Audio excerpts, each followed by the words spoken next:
Riwayat Imam At-Tirmidzi.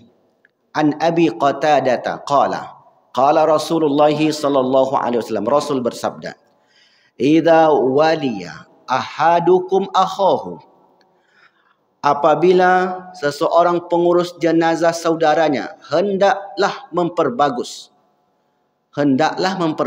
fal yuhsin kafanahu, hendaklah dia memperbagus kain kafannya.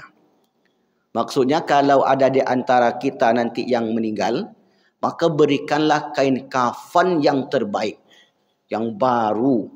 Kalau bisa kainnya bagus, kalau dibalut dengan kain ihram pun boleh. Dulu ada orang yang cerita ke saya, dia berangkat haji 2004. Pulang dari haji, disimpanlah kain ihram ni Bapak Ibu. Jadi kalau sudah agak berbau, dicuci dengan zam-zam. Ditanya, "Nenek kenapa menyimpan kain ihram? Kain ihram kan banyak. Untuk apa disimpan?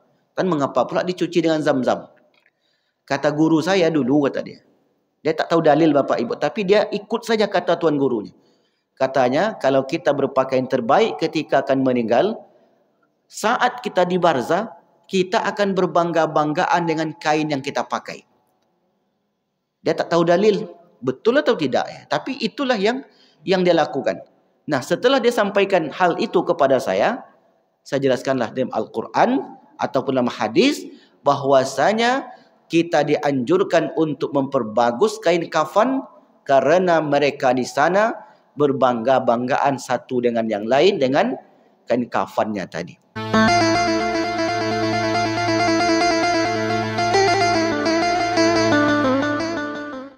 Pagi ini kembali kita melanjutkan kajian perjalanan hidup setelah kehidupan di dunia. Ada 5 alam kehidupan yang kita lalui.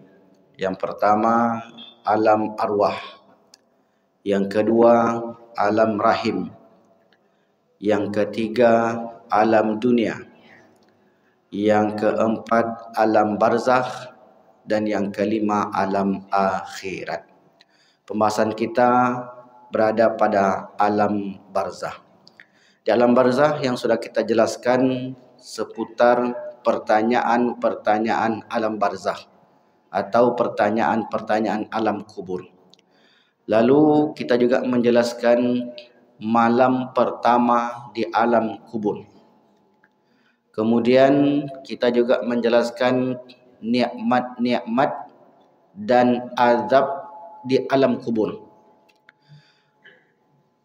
Pada pagi yang berbahagia ini kita akan lanjutkan tema baru, yaitu ahli kubur saling bertemu atau saling berjumpa. Bapak Ibu yang dimuliakan Allah, nanti kita akan bahas hadis-hadis yang menjelaskan apa aktivitas dan bagaimana suasana penghuni kubur.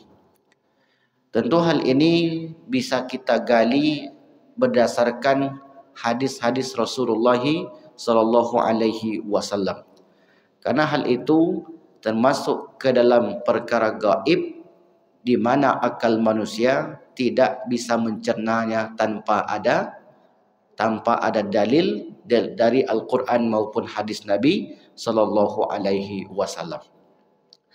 Namun sebelum saya ingin menjelaskan hadis tersebut, saya ingin bercerita terlebih dahulu.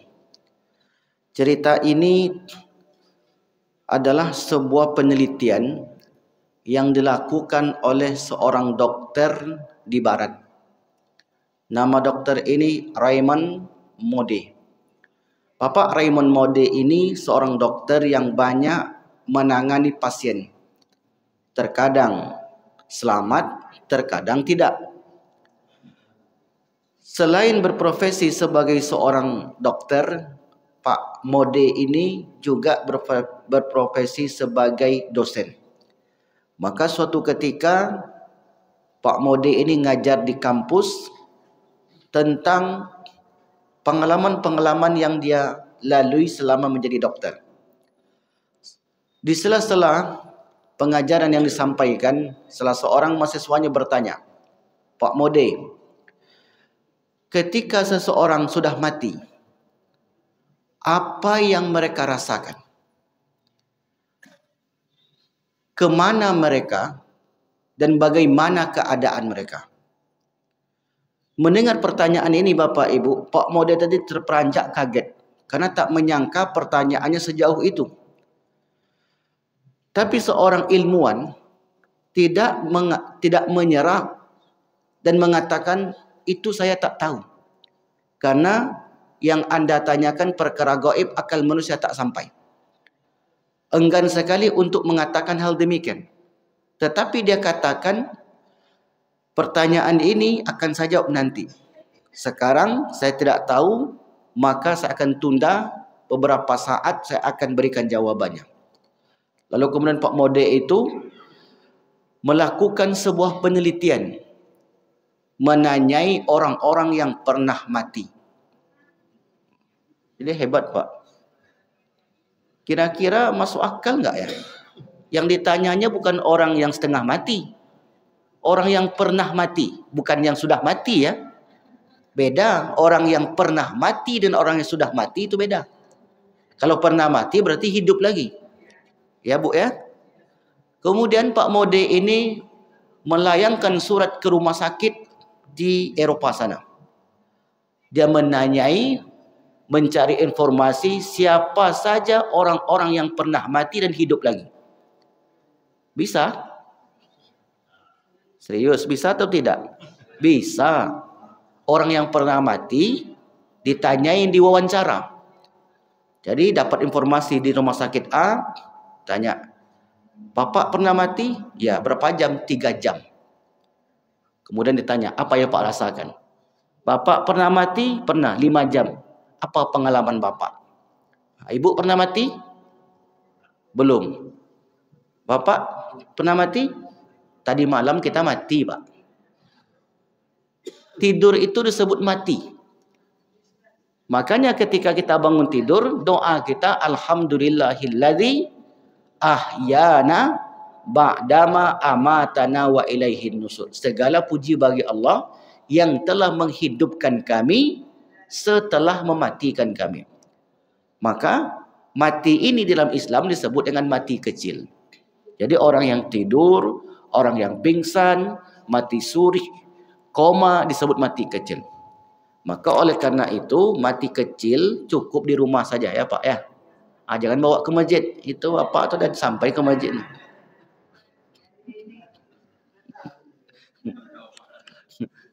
Karena sejuknya AC. Lalu kemudian Bapak Ibu, dari 100 orang yang dia wawancara, 85% memberikan jawaban yang sama. Apa jawabannya? Kata mereka, Pak Mode, ketika saya mati itu, saya keluar dari batang tubuh saya. Jadi begitu prosesnya Pak. Saya keluar dari batang tubuh saya dan saya melihat orang-orang yang ada di sekitar saya.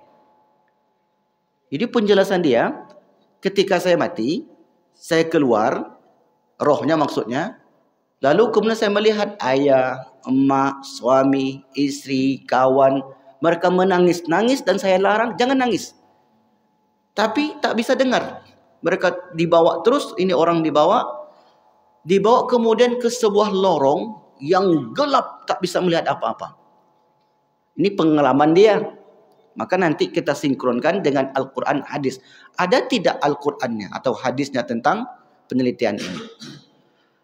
Lalu kemudian dibawa ke lorong yang gelap, yang begitu luas, yang begitu jauh. Setelah itu dibawa saya ke tempat yang luas, terang benderang.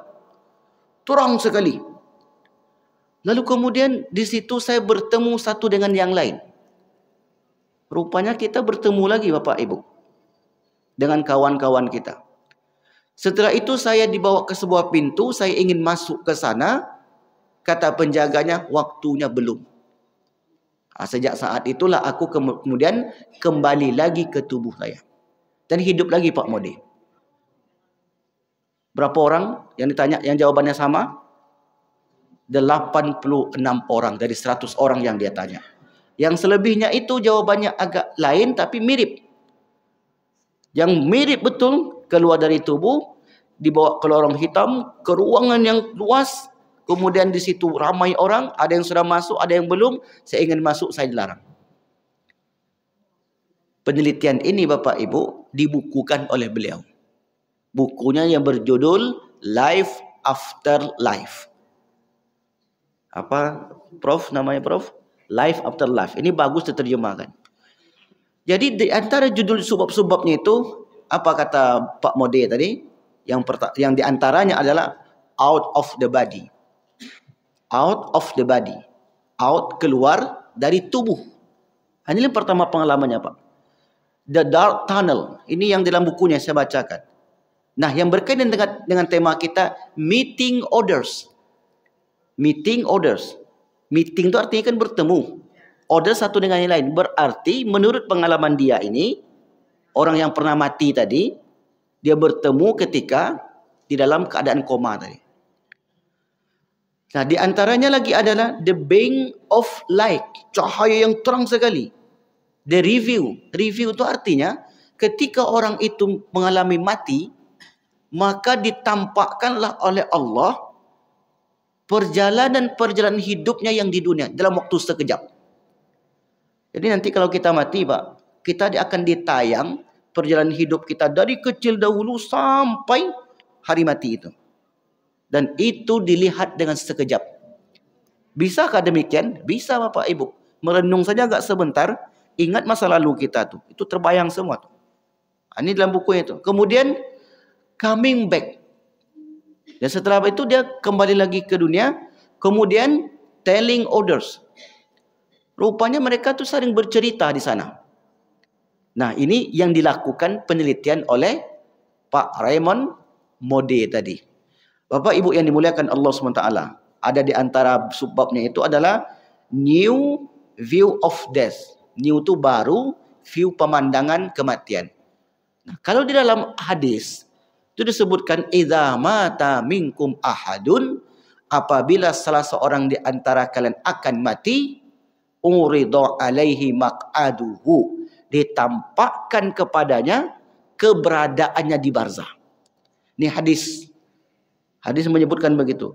Nah, Bapak Mode ini tidak percaya hadis, apalagi Al-Quran, karena orang tak beriman. Tetapi mereka orang-orang barat itu sangat mengedepankan penelitian ilmiah.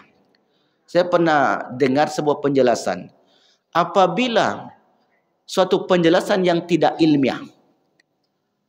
Tidak ilmiah ini Bapak Ibu. Kan tidak ilmiah nih. Masalah mati itu kan nggak bisa diilmiahkan. Tetapi lebih daripada 50% bercerita yang sama, maka itu sudah masuk kategori ilmiah. Betul nggak begitu Prof? Nah, ini kita tanya nih yang melakukan penelitian. Nah, ini salah satunya saya pernah dengar dari salah seorang profesor yang bernama Profesor Al-Baikuni. Jadi suatu penelitian itu kalau 3 kali sama, iko samo, maka itu dinyatakan ilmiah. Sama ceritanya Bapak Ibu. Nah, dahulu pernah kita ceritakan di sini, yaitu seseorang 3 adik beradik yang bermimpi, mimpinya sama. Di mana adiknya dibunuh oleh seorang ahli ibadah yang bernama Barsisah. Dia mimpi, datang setan ke dalam mimpinya, dia menceritakan adikmu itu dibunuh Barsisah. Adikmu itu dibunuh Barsisah. Adikmu itu dibunuh Barsisah. Bangun mereka bertiga, mimpinya sama. Dicari apa yang dirasakan dalam mimpi itu sesuai kenyataan. Nah, jadi penelitian itu mengatakan bahwasanya 3 kali perkara itu berturut-turut, maka itu dinyatakan sebagai suatu ilmiah. Ini bukan 3 kali lagi. Dari 100 orang yang ditanya pernah mati, maka kemudian hampir 100%. Karena 85% itu hampir 100%. Dinyatakan memberikan jawaban yang sama. Pernyataan ini juga pernah dikatakan oleh Zakir Naik. Al-Quran itu ada beberapa pembahasan yang tidak ilmiah secara logika manusia. Tetapi lebih daripada 80% itu ilmiah. Maka sesuatu yang lebih daripada 80% ilmiah, semuanya dinyatakan sebagai ilmiah. Ini penelitian manusia. Baik Bapak Ibu yang dimuliakan Allah Subhanahu wa taala. Maka kemudian buku itu dijual luas, terjual 13 juta eksemplar. Luar biasa, Pak. Judulnya apa tadi? Life After Life. Hidup setelah kehidupan. Orang barat itu kreatif. Jadi dari buku ini dibuatkanlah filmnya. Saking kreatifnya mereka. Menggambarkan ternyata ada orang-orang yang sudah mati itu, mereka tak ingin mati dan mereka ingin kembali ke dunia. Ini dalam film. Boleh dipercaya, boleh tidak. Tetapi dalam Al-Quran, orang-orang yang kurang amal, setelah mereka mati, mereka ingin kembali ke dunia. Ini informasi Al-Quran. Walau tara idzil mujrimuna nakisu ru'usihim inda rabbihim rabbana. Ya Tuhan kami, absorna, kami sudah menengok pedihnya azab. Wasami'na, dan kami sudah mendengar sakitnya siksaan.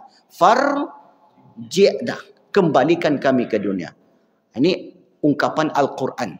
Kalau Al-Quran, maka sudah pasti benar.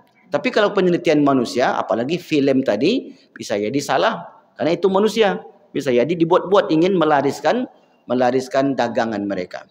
Bapak Ibu yang dimuliakan Allah Subhanahu Wa Taala, maka kalaupun mungkin dibaca buku tadi, maka bisa mungkin kita akses. Judulnya Life After Life. Nah, di antara judulnya itu adalah What is it like today? Apa yang kita rasakan ketika mati? Nah, ini cerita lah, Pak. Kita tidak mungkin menceritakan ini, karena bisa jadi ini tidak sepenuhnya benar. Kita menceritakan hal-hal yang diinformasikan oleh Allah ataupun oleh Rasulullah sallallahu alaihi wasallam. Jadi judul pada pagi ini, ahli kubur saling bertemu, meeting orders. Tadi disebutkan oleh Pak Mode, meeting orders, saling bertemu satu dengan yang lain. Baik Bapak Ibu yang dimuliakan Allah Subhanahu wa taala. Riwayat Imam At-Tirmidzi an Abi Qatadah qala qala Rasulullah sallallahu alaihi wasallam, Rasul bersabda, idza waliya ahadukum akhahu, apabila seseorang pengurus jenazah saudaranya hendaklah memperbagus fal yuhsin kafanahu, hendaklah dia memperbagus kain kafannya. Maksudnya kalau ada di antara kita nanti yang meninggal, maka berikanlah kain kafan yang terbaik, yang baru. Kalau bisa kainnya bagus, kalau dibalut dengan kain ihram pun boleh. Dulu ada orang yang cerita ke saya, dia berangkat haji 2004. Pulang dari haji, disimpanlah kain ihram ni Bapak Ibu. Jadi kalau sudah agak berbau, dicuci dengan zam-zam. Ditanya, nenek kenapa menyimpan kain ihram? Kain ihram kan banyak. Untuk apa disimpan? Kan mengapa pula dicuci dengan zam-zam? Kata guru saya dulu, kata dia. Dia tak tahu dalil Bapak Ibu, tapi dia ikut saja kata tuan gurunya. Katanya, kalau kita berpakaian terbaik ketika akan meninggal, saat kita di barzah, kita akan berbangga-banggaan dengan kain yang kita pakai. Dia tak tahu dalil, betul atau tidak ya. Tapi itulah yang dia lakukan. Nah, setelah dia sampaikan hal itu kepada saya jelaskanlah dalam Al-Quran ataupun dalam hadis, bahwasanya kita dianjurkan untuk memperbagus kain kafan karena mereka di sana berbangga-banggaan satu dengan yang lain dengan kain kafannya tadi. Nah, apakah kain kafan yang di dalam tanah itu, Ustaz? Wallahu a'lam bishawab. Karena Nabi perintahkan demikian, sangat mudah sekali bagi Allah untuk mengganti dengan kain kafan yang baik, yang baru. Sama halnya Bapak Ibu seperti jasad kita. Ketika jasad kita ini dimasuk tanah, ya itu sudah menjadi umpan cacing. Makanan-makanan penduduk bumi tak akan bertahan lama jasad kita ini. Lalu kemudian ketika di alam barzah, apakah di alam barzah itu hanya roh saja atau jasad dan roh? Maka menurut ulama Ahlus Sunnah wal Jamaah, di alam barzah sana jasad dan roh bersamaan. Rentang umurnya seperti umur penduduk syurga, 30 sampai 33 tahun. Jadi nanti di sana tak ada yang keriput, tak ada yang ngompong, tak ada yang pincang. Semua di sana tu lengkap sempurna. Jadi ibu-ibu jangan sedih. Nanti kalau saya meninggal di umur 70, Ustaz, dah bungkuk tulang punggung saya ini, di sana nanti bungkuk juga enggak? Enggak. Ibu-ibu cantik-cantik semua. Jadi bapak-bapak ganteng-ganteng lagi. Di sana tak ada tidur, di sana tak ada lelah bagi orang beriman ya Pak ya. Di sana menikmati jerih payah amal ibadah yang diperbuat semasa hidup. Itu saja yang kita rasakan. Seperti yang kita sampaikan sebelum ini. Diberikan teman, diberikan tempat tinggal, fasilitas, diberikan pakaian yang terbuat dari bahan-bahan surga. Oh, banyak sekali. Dibentangkan permadani, diberikan lampu yang terang seperti terangnya bulan purnama. Hijau, sangat hijau sekali. Luasnya satu orang paling kurangnya 70 hasta. Jadi di sana tuh enak kehidupan Bapak Ibu. Ayolah kita berangkat cepat. Bu Ibu mau ikut? InsyaAllah. Semuanya akan ke sana Pak. Tidak ada yang tidak ke sana. Maka itu yang kita persiapkan. Maka kata Rasulullah, "Falyuhsin kafanahu." Maka perbaikilah kain kafannya. Nah, hadis ini ada dua makna. Ada makna zahir, betul-betul kain kafan itu diperbagus. Ini makna yang pertama. Makna yang kedua, yang diperbagus itu adalah amal. Karena amal itu yang akan menyelimuti kita nanti. Jadi dua ini enggak bertentangan. Kain kafannya diperbagus ketika akan meninggal. Kemudian amalnya diperbanyak supaya ketika di barzah kita diberikan kain kafan yang terbaik dari amal-amal yang kita perbuat semasa hidup. Maka di dalam yang disebutkan oleh Ibn Rajab Al-Hanbali, riwayat di mana penghuni kubur saling berziarah di alam kubur. Jadi kata Imam Ibn Rajab Al-Hanbali mengatakan bahwasanya penghuni kubur itu saling bertemu satu dengan yang lain. Berarti Bapak Ibu, kalau saling bertemu disebutkan oleh para ulama, ayah kita yang sudah meninggal mereka menanti di barzah. Mak kita yang sudah meninggal menanti di barzah.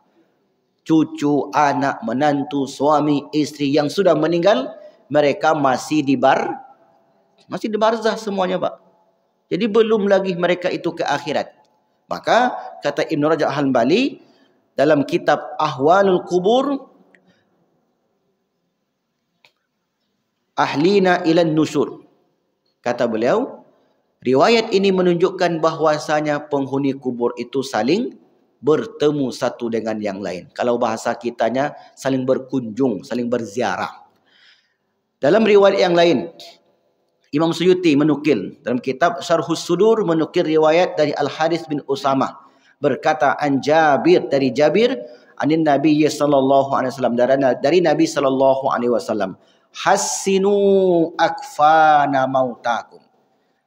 Hassinu, perbaikilah, carilah yang terbaik kain-kain kafan yang meninggal di antara kalian. Fa innahum, karena sesungguhnya mereka yatabahawna, saling berbangga-banggaan, wa yatazawaruna, dan saling berkunjung satu dengan yang lain, fi kuburihim, di kubur mereka. Maka tadi menurut penelitian Pak Mode itu meeting orders, satu dengan yang lain bertemu. Setelah bertemu biasanya apa yang kita lakukan Bu? Biasanya cerita kita kan. Biasa cerita kita kalau ketemu tuh. Apa khabar katanya? Kalau orang Melayu bagan lah. Apa khabar katanya? Aku sehat-sehat aja. Dah lama tak jumpa nampak katanya kan. Saya tanya lah Pak. Bagaimana kabar kawan-kawan kita di dunia? Dan itu pun ditanya. Orang yang baru meninggal dalam riwayat Ibnu Mubarak dalam kitab Az-Zuhud dikatakan ketika mereka itu meninggal mereka tunggu kehadirannya. Lalu kemudian mereka bertanya tentang madza fa'ala fulan wa ma'adza fa'alat fulana. Apa yang dilakukan oleh orang-orang yang di Pekanbaru itu? Kata yang baru meninggal tadi. Kata yang sudah lama meninggal kepada orang baru meninggal. Oh, sekarang lagi heboh. Apa? Pilpres, pilkada. Lagi heboh. Itulah Pak. Kalau ada yang baru meninggal, itulah mungkin isu di sana. Mungkin ya. Kalau kita bicara isu, tapi tidaklah seperti itu. Jangan telan mentah-mentah. Maksudnya mereka itu saling bercerita satu dengan yang lain. Karena mereka bertanya-tanya. Tapi tentu pertanyaannya bukanlah pertanyaan yang sia-sia. Pertanyaan di sana tentu pertanyaan yang membawa kepada kehidupan kebahagiaan. Karena kebahagiaanlah yang akan diperoleh oleh orang-orang beriman ketika mereka di alam barzah sana. Nah, dalam riwayat Imam At-Tirmizi disebutkan fa innahum yatazawaruna fi kuburihim. Sesungguhnya mereka berziarah di kubur mereka. Di kubur masing-masing. Jadi kubur ini kemudian apa maknanya? Kubur itu secara zahir itu yang ada di tanah, yang ada di laut, yang ada di perut ikan, yang ada di perut hewan-hewan buas, itu kuburan. Sementara alam kubur adalah kehidupan yang panjang sampai datang hari berbangkit. Itu kehidupan. Jadi kita yang akan meninggal nanti berada di alam kubur, menurut ulama Ahlus Sunnah wal Jamaah, jasadan waruhan, jasad dan roh sekalian bersamaan. Nah, bentuknya seperti apa Ustaz? Nah, ini yang tak sampai pembahasan para ulama Bapak Ibu. Nah, kalau ingin memastikan, nah cobalah. Boleh. Kalau Bapak Ibu ingin memastikan, coba ke sana. Tapi enggak mesti begitu. Karena informasi itu dijelaskan oleh para ulama.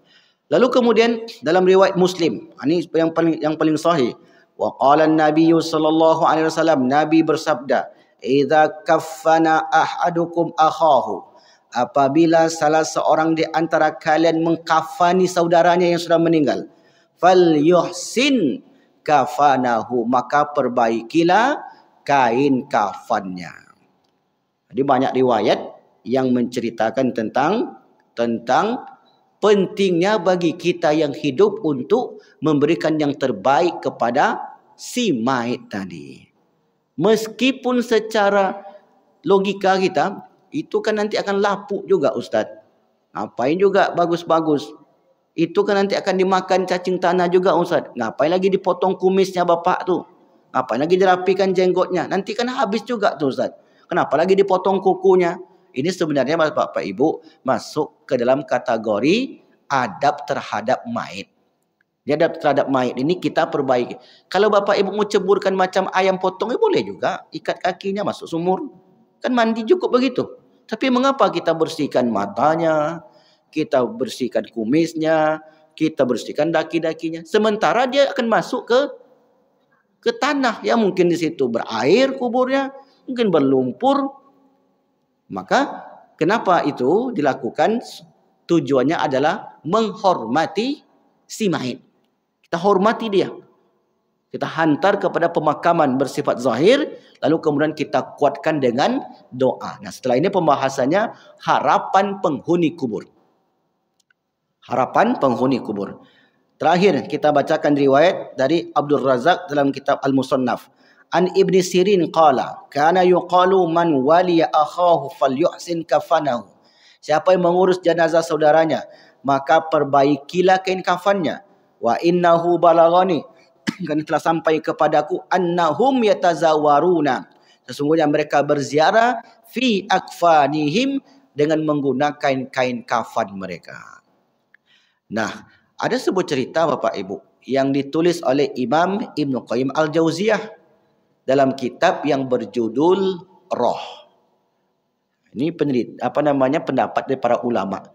Nah, Bapak Ibu silakan baca kitab itu, buku itu. Ada terjemahannya. Dan cerita di sana sangat banyak sekali. Dan cerita-cerita itu tentu berdasarkan dalil yang ditulis oleh Imam Ibnu Qayyim Al-Jauziyah. Salah satu cerita yang masih saya ingat sekali, yaitu seorang perempuan salihah yang bernama Rabi'atul Al-Adawiyah.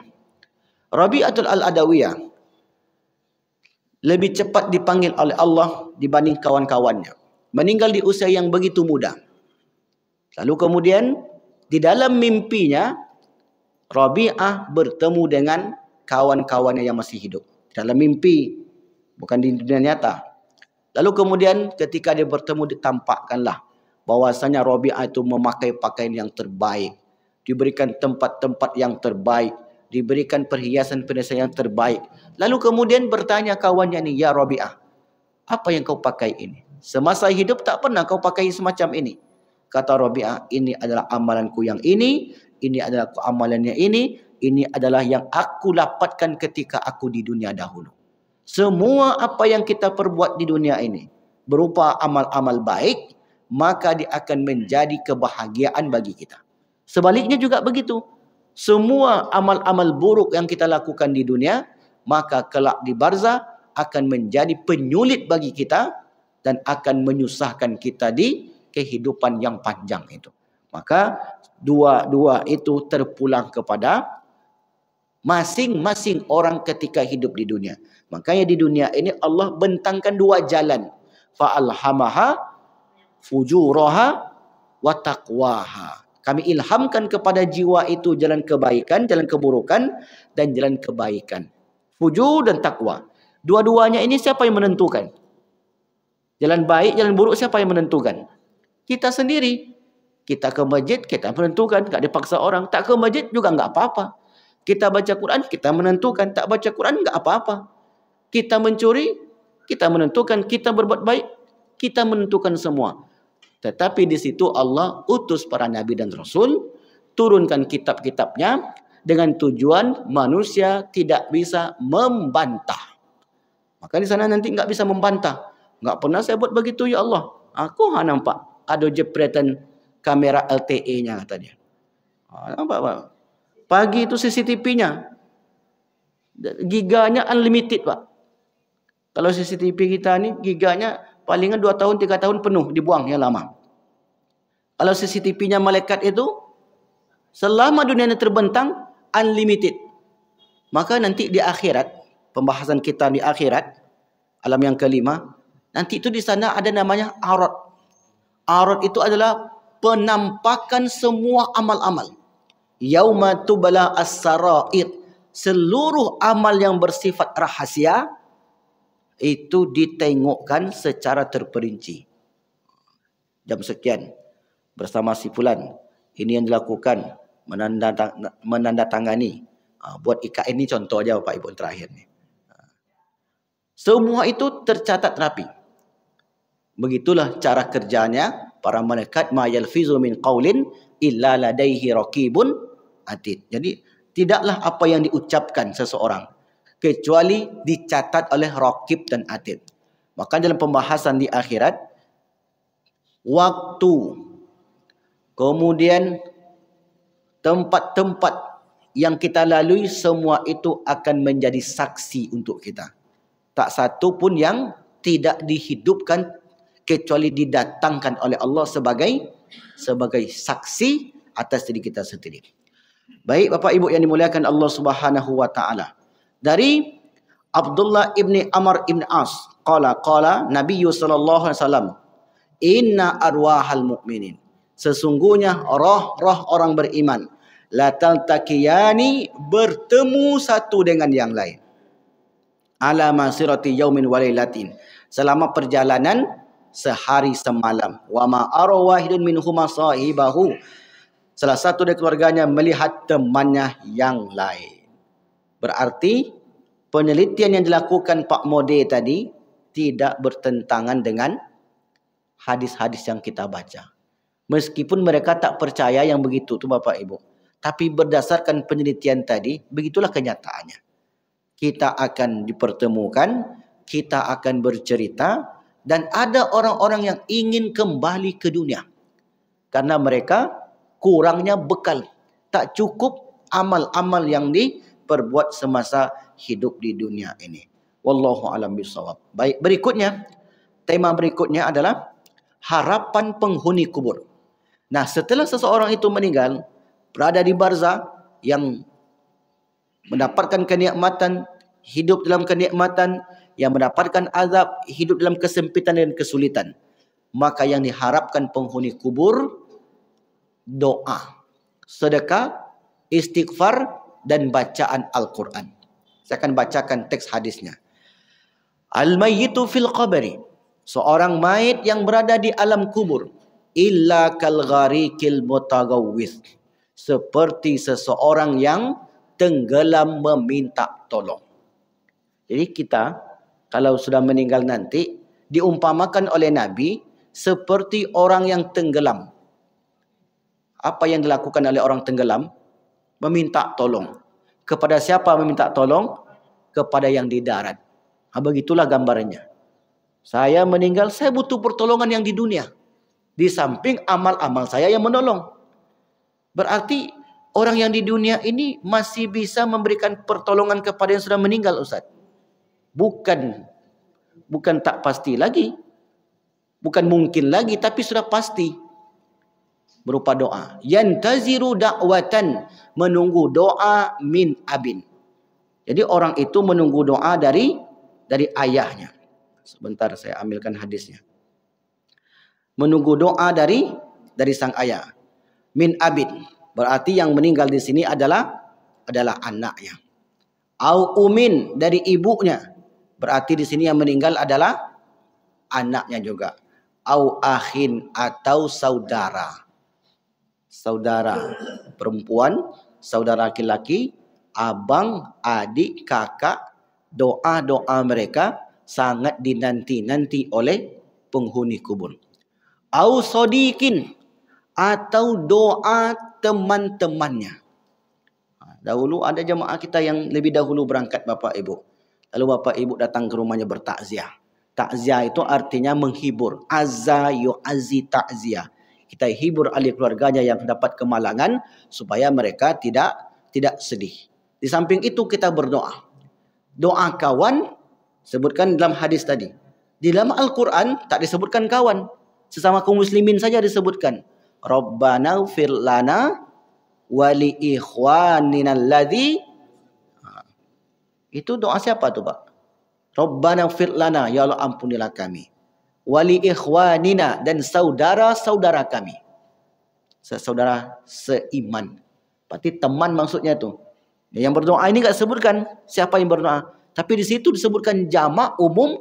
Ya Allah ampunilah kami dan ampunilah saudara-saudara kami yang telah mendahului kami dengan keimanan. Syaratnya sama-sama beriman. Kalau tidak beriman maka tak masuk. Jangan sekali-kali mendoakan orang yang tidak beriman. Karena Allah melarang. Wala tusalli ala ahadi minhum mata abadan. Wala takum ala qabrihi. Jangan engkau solatkan mereka orang yang mati dalam keadaan fasik. Dan jangan berdiri di kuburnya. Jangan berdoa di kuburnya. Innahum kafaru billahi wa rasuli. Kata mereka kafir terhadap Allah dan Rasulnya. Jadi mendoakan orang yang tidak Islam, maka itu tidak dianjurkan. Tapi kalau mengunjungi boleh saja. Mungkin tetangga kita beda keyakinan dengan kita berkunjung, bertakziah, berbelasungkawa. Kita ucapkan belasungkawa saja, bukan mendoakan dia. Mudah-mudahan dia ini, misalnya dia tak beriman, mudah-mudahan dia ini bersama Nabi Muhammad di surga. Mudah-mudahan dia ini mendapatkan tempat surga Firdaus. Tidak begitu Bapak Ibu. Kita mengucapkan belasungkawa, bersabar. Itu dia. Itu saja yang kita ucapkan kepada ahli keluarganya. Tapi kalau untuk mendoakan, maka Allah melarang untuk mendoakan orang-orang yang beda keyakinan dengan kita. Karena doa itu tidak memberikan manfaat. Lalu kemudian empatnya lah. Dari ayah, dari ibu, dari saudara, laki-laki atau perempuan, dan dari teman. Fa'idha lahiqathu, apabila doa-doa itu sampai kepada mereka, ahabbu ilaihi minad dunya wa ma fiha, maka lebih mereka sukai daripada dunia berikut isinya. Wa innallaha azza wa jalla, sesungguhnya Allah azza wa jalla la yudkhilu du'a ahli ardi, menyampaikan doa penghuni bumi, ilal amwat, kepada orang yang sudah meninggal, ka amsalil jibal, seperti gunung yang besar. Mengapa Allah sebutkan seperti gunung yang besar? Karena menunjukkan besarnya keutamaan mendoakan orang yang sudah meninggal tadi. Wa inna hadiyatal ahya, sesungguhnya hadiah orang yang hidup, ilal amwat, kepada orang yang sudah meninggal, al istighfaru, adalah istighfar untuk mereka. Maka hadis ini riwayat Imam Al-Baihaqi. Meskipun status hadis ini dhaif Bapak Ibu, hadisnya dhaif, tetapi mendoakan orang tidak melihat hadis itu di atau tidak. Kalau mendoakan itu tanpa Al-Quran hadis, boleh tak kita berdoa? Bapak ibu pulang dari masjid, di tengah jalan berjalan menuju rumah. Di perjalanan itu bapak ibu berdoa, ya Allah ampunkanlah dosa kawan-kawanku itu. Nabi buat tak begitu bapak ibu? Setelah pengajian kita berdoa nanti Allah maghfir lahum warhamhum. Ada enggak Nabi buat mendoakan? Habis pengajian kalian berdoalah. Dimanapun berdoa itu diperbolehkan kecuali di kamar mandi. Dalam keadaan apapun kita. Dalam keadaan mau bekerja. Kita doakan tentang kematian. Kita doakan tentang orang-orang yang mudah urusannya. Makanya kata para ulama tentang hadis ini, sebagaimana disebutkan oleh Murtada Az-Zabidi, hadiah orang yang hidup kepada orang yang meninggal berupa istighfar dan sedekah. Jadi ini menurut ulama yang bernama Murtada Az-Zabidi yang mensyarah kitab Ihya Ulumuddin, ulama besar. Dalam kitab yang lain, Imam Ghazali dalam Ihya Ulumuddin menyebutkan seseorang bercerita, saya bertemu dengan saudaraku yang telah meninggal di alam mimpi. Lalu aku pun bertanya kepadanya, bagaimana keadaanmu setelah masuk alam kubur? Saudara saya itu menjawab, bola-bola api senantiasa mendatangiku. Andai tidak ada yang mendoakanku, bola-bola api itu pasti telah menghantamku. Ini kehebatan sebuah doa dan sedekah untuk orang-orang yang sudah meninggal. Dan mendoakan orang sudah meninggal ni Bapak Ibu, banyak dalilnya. Apa contohnya Pak? Ketika kita menyolatkan jenazah, di takbir yang ketiga, itu kan isinya doa. Di takbir yang keempat, itu isinya doa. Allahumma gfir lahu, warhamhu, wa'afihi, wa'afu anhu, wa akrim nuzulahu, wa wasi' madkhalahu, dan sampai seterusnya. Doa itu sampai tahu tidak Ustaz? Kalau tanya sampai tahu tidak, jangan tanya ke saya. Karena tak ada urusan manusia memastikan sampai atau tidaknya sebuah doa. Yang menyampaikan doa itu Allah Subhanahu wa taala. Cuma kalau mau coba, silakan. Silakan mati dulu, nanti kita doakan. Kalau nggak sampai, baru balik lagi ke dunia. Karena doa itu Bapak Ibu kita titipkan dengan Allah, bukan kita menyampaikan, ya Allah, lapangkanlah kubur ayah kami itu. Kalau ada orang nggak percaya Bapak Ibu, oh nggak sampai doa tu Ustaz, nggak ada tu doa. Nggak ada sampai doa tu Ustaz. Percuma Ustaz berdoa. Okey. Dibalik doanya Bapak Ibu. Ayahnya dah meninggal. Ya Allah, azablah ayah dia tu ya Allah. Doakan begitu. Kan dia meyakini doa kita nggak sampai. Saya ulang lagi. Kita berdoa tadi, ya Allah lapangkanlah kuburnya. Kemudian apa lagi Bu? Terus apa lagi? Kebaikan-kebaikanlah yang Bapak Ibu doakan. Datang orang, nggak ada itu Ustaz. Yang sampai percuma Ustaz berdoa, berbusa-busa. Oh gitu, ya. Kemudian Bapak berdoa, ya Allah, azablah ayah dia ni ya Allah. Cincang-cincang kepalanya ya Allah. Datangkan kepada dia bola-bola api ya Allah. Azab dia sekeras-kerasnya. Kira-kira dia senang atau marah? Kenapa marah? Kan nggak sampai. Untuk apa marah? Nggak usah marah, biarkan aja. Setiap kali jumpa dia, doakan itu. Ya Allah, matikanlah ayah, azablah ayah itu dia Allah. Datangkan dia ular-ular yang besar ya Allah. Siksa sekeras-kerasnya ya Allah. Marah dia. Bilang, itu kan tak sampai doanya Pak. Tak usah Bapak marah. Habis itu maknya pula lagi. Kemudian dia pula nanti, ya Allah kalau kawan saya ini mati nanti ya Allah diazab dia ya Allah. Itu dah marah tu, bertinju mah kita mau dah tu. Oleh karena itu bahwasanya doa ini dalam redaksi apapun itu diperkenankan oleh para ulama. Memang yang terbaik dari Al-Quran, dari hadis, tapi banyak doa-doa yang tidak ada di Al-Quran, tak ada di hadis, yang disusun oleh para ulama. Allahumma sahil umurana wa umura walidaina. Ya Allah mudahkanlah urusan kami. Sahil umurana itu doa di pesantren tu Pak. Diajarkan oleh guru-guru kami dulu. Cari teksnya itu. Yang ada di teks itu Allahumma hawin alaina fi sakratil maut. Itu teksnya. Tapi kalau doa-doa tadi, ya Allah mudahkanlah urusan pondok kami. Ada di hadis tu Pak. Dan mudahkanlah urusan orang tua kami. Mudahkanlah urusan guru-guru kami. mudahkanlah urusan masjid kami. Itu tidak ada dibuat oleh Nabi, apalagi Al-Quran. Tetapi itu berupa doa, maka doa ini dalam bentuk apapun. Dan dalam keadaan apapun, kita dianjurkan untuk berdoa. Karena itu yang diharapkan oleh penghuni kubur tadi. Misalnya, alladzina yazkurunallaha qiyaman. Orang yang mengingat Allah, berzikir, berdoa kepada Allah. Dalam qiyam, wa qu'ud, duduk, wa ala junubihim, dalam keadaan berbaring. Berarti boleh berdiri, boleh duduk, boleh berbaring. Maksudnya gimana? Dalam keadaan apapun kita dianjurkan untuk berdoa. Nah, jadi ini pendapat para ulama tadi.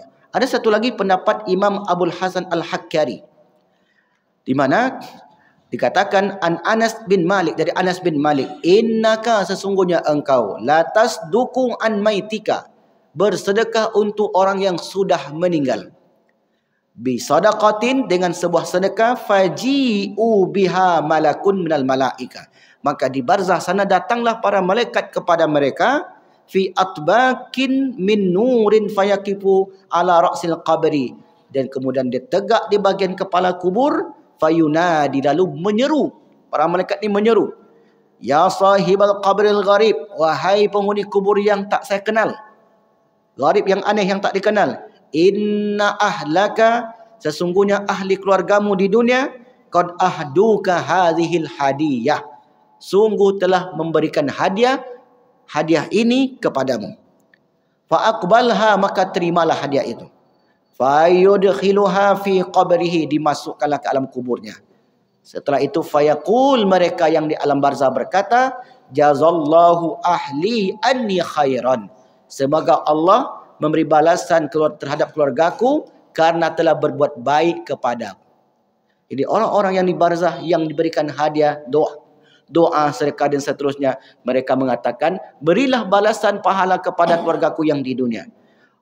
Wa amal qabrul ladhi, adapun orang yang berada di sampingnya, orang yang lain, fayaqul, berkata, ama ana, adapun saya, falam malan, tak punya harta, wala waladan, tak punya anak, wala ahadan, tak seorang pun, yazkuruni, ingat aku dan memberikan kebaikan kepadaku, wa huwa mahmumun hazinun, mereka dalam keadaan bersedih. Itu yang dirasakan oleh mereka.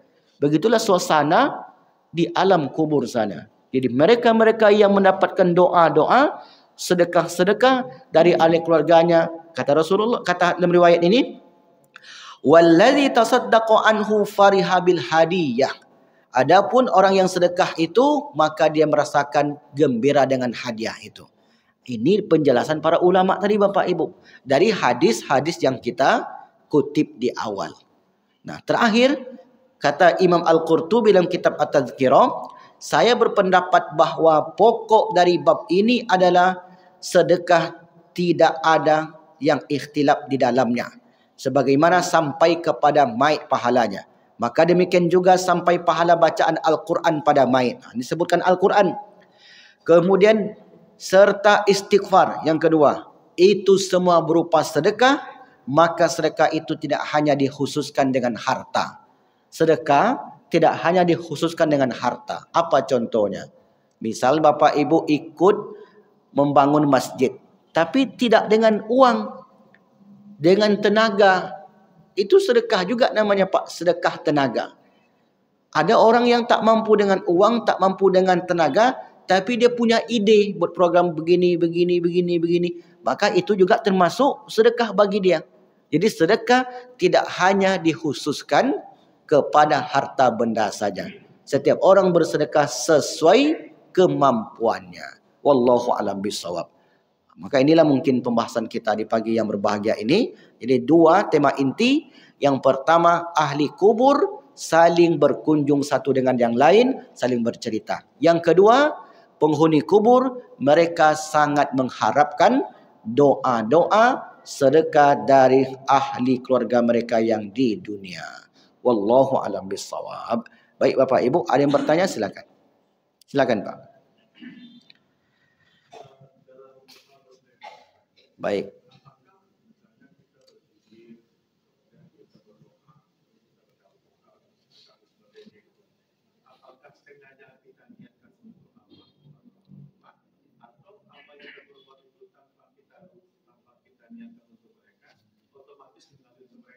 Baik. Ya. Bapak Ibu beramal. Yang beramal ini anaknya. Anak apakah dia mesti mengkhususkan untuk orang tuanya? Oke, baik.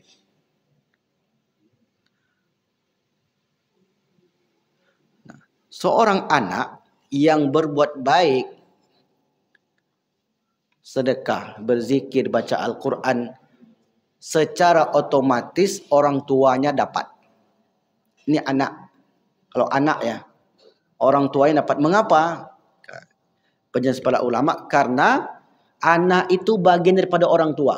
Besarnya anak itu kena orang tua. Jasa mereka. Jasa orang tua terhadap kita itu besar sekali. Dibawa ke masjid. Nah, ini sebenarnya masuk dalam kategori ilmu yang bermanfaat. Apa contoh Bapak Ibu? Man dalla ala khairin. Siapa yang menunjukkan suatu amal baik, falahu ajru wa ajru man amila biha. Bagi orang itu berpahala dan bagi orang yang melakukan itu berpahala, dan orang yang menunjukkan dahulu berpahala. Itu namanya royalti. Itu bahasa kitanya Pak, royalti namanya Pak. Bapak bawa orang sampai ke masjid, dapat hidayah. Kemudian Bapak yang bawa itu meninggal. Orang tadi terus, maka kebaikan-kebaikan yang mengalir pada orang ini, orang yang mengajaknya tadi mendapatkan pahala. Orang tua kita begitu tidak? Iya.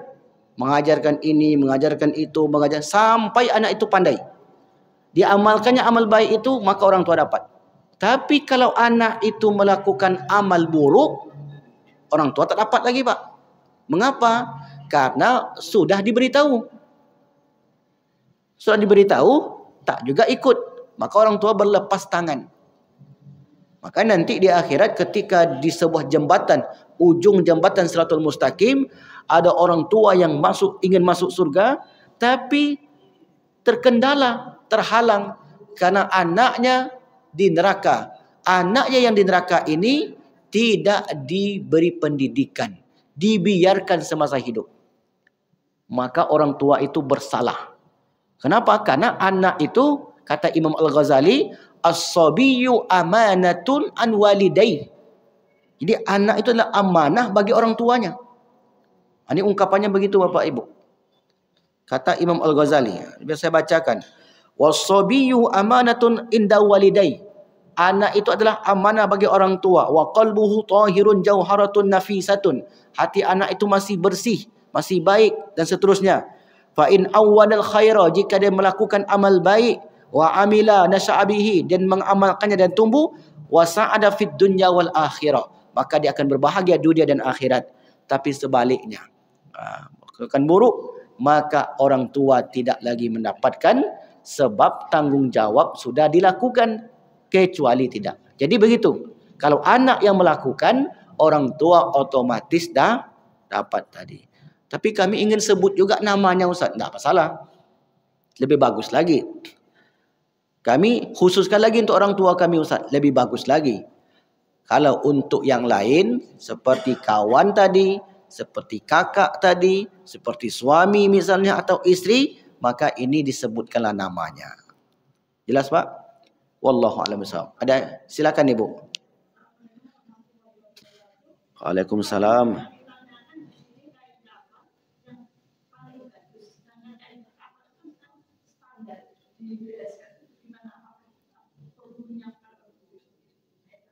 Ya, ibu menyiapkan kain kapan? Ya. Nah, ibu bapak menyiapkan kain kapan, maka cari yang terbaik. Nah, yang terbaik itu seperti apa Ustaz? Saya pun tak tahu bentuknya bapak ibu. Tapi yang jelas, jangan warna batik. Putih. Ya. Baik itu enggak mesti mahal. Ya. Yang terbaik itu, jadi dia bersih, kemudian kalau bisa dia baru, biasanya pasti baru tuh. Nah, jangan yang asal-asalan. Nah, saya pun jarang sih menengok bentuk kain kafan tuh. Nah, yang biasalah, yang standar yang kita pakai itu. Sudah. Nah, kemudian diikat dengan yang baik, dengan cara yang baik. Setelah itu, ya Bapak Ibu yang mungkin yang sebagai teknisi untuk mengkafani mayit sudah paham lah. Ya itu yang dimaksud itu kain kafan yang terbaik. Jelas Ibu ya? Ya.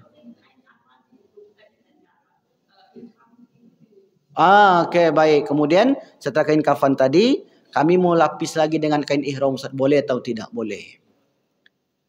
Ya. Jangan dibuang. Kadang kan orang kita kan habis umroh dibuangnya, bawa pulang. Tapi itu tak wajib ya, Bu ya. Jadi saya tidak berbicara wajib, haram tidak. Utama dan lebih utama. Jadi yang kita bicarakan itu lebih utama. Karena ditanya, kenapa ibu pakai kain ihram ini? Karena kain ihram ini pernah saya bawa ke Mekah, kata dia. Karena kain ihram ini saya bawa tawaf, Pak Haji. Saya ingin nanti kain ini bersaksi di hadapan Allah. Dan semua yang kita lalui Bapak Ibu, dan yang kita alami, yang kita miliki, apalagi, semua itu akan bersaksi kepada kita. Pagi tanggal 2 September, saya ikut pengajian di Masjid Nurul Yakin, bersandar di tiang. Itu bersaksi nanti tiang tu, Pak. Ya, betul. Ini seakan-akan ini macam bergurau ya, Pak ya.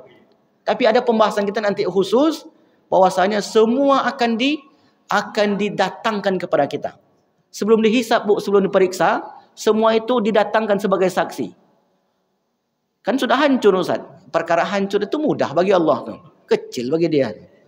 Itu kan sudah enggak ada lagi dunia ini. Kun fayakun, jadi semuanya. Maka insya Allah itu panjang lagi perjalanan kita sudah masuk ke alam akhirat. Kita masih pembahasan di alam kubur atau alam barzah, insya Allah. Baik, mungkin itu yang dapat kami sampaikan, mudah-mudahan bermanfaat dan menambah keimanan. Amin ya rabbal alamin. Kita tutup dengan doa kafaratul majlis. Subhanakallahumma bihamdika asyhadu an la ilaha illa anta astaghfiruka wa atubu ilaik. Walafu minkum, wassalamualaikum warahmatullahi wabarakatuh.